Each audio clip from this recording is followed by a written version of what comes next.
Hi, I'm Christopher Showerman. If teamwork makes the dream work, let your guys know how to help your thighs grow with strapped forced squats on the path of least resistance.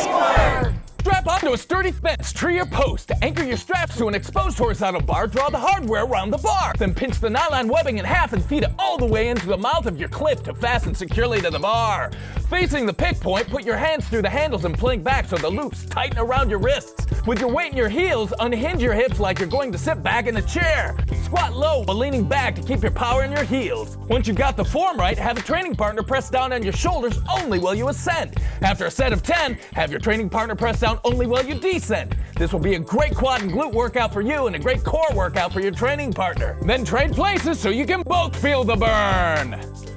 Check your equipment before every workout. Have a training partner spot you and always leave the gym nicer than you found it. Takes a team to go the distance. Your assistance is the resistance with strapped forced squats on the path of least resistance.